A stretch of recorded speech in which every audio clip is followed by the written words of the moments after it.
Here now is a congressman from the great state of California and a fiscal conservative and a defender of the Constitution, Republican Tom McClintock.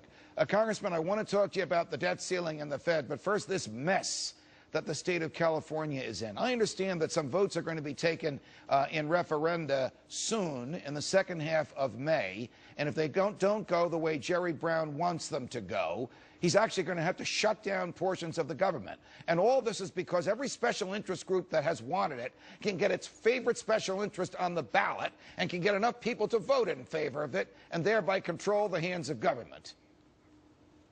Well, I'd have to disagree with that, Judge. As Howard Jarvis, who was the father of Proposition 13, said, I would rather have government by the masses than government by the asses. The fact is, California's problems are the creation of the legislature and the governor. The measures that you just mentioned going on the ballot or may go on the ballot in May if the governor gets his way are being put on the ballot not by the people but by the legislature. And those measures are to continue massive tax increases that were first imposed in the spring of 2009, which were supposed to solve our budget deficit and, in fact, made it worse. That's not the people's fault. That's the legislators who put that on the ballot.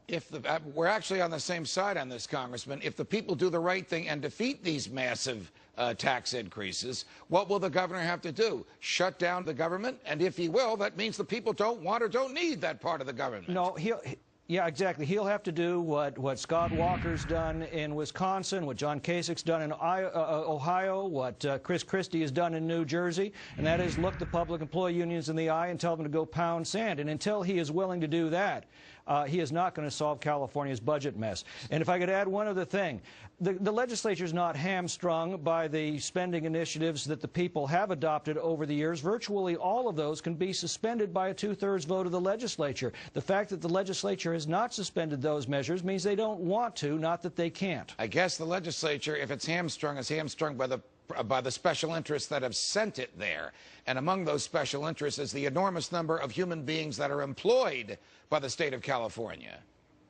Quite right, but ultimately, you know, the people every 2 years have the ability to change that. It can sometimes be a blessing in a democracy, but at other times it could be a curse, but it's always the case. Got it. We are 100% guaranteed to get the government we vote for. If it turns out to be a government we don't like, then maybe that's just nature's way of telling us we need to be a little more careful about casting our votes. Back to Washington, D.C. Will the Republican leadership in the House of Representatives cave to the president and recommend a yes vote on raising the debt ceiling? Or will they stand firm to the promises of those that made them the majority leadership and say, no, Mr. President, no more borrowing, run the government on the basis of the revenue that you collect each month? Well, I'll tell you, that's what the folks in my district are telling me. You know, we've all been circulating in our districts these last couple of weeks and getting an earful, and it comes down to this. The public has had a belly full of reckless spending. They want it brought back under control. They are tired of watching this passed on to our kids.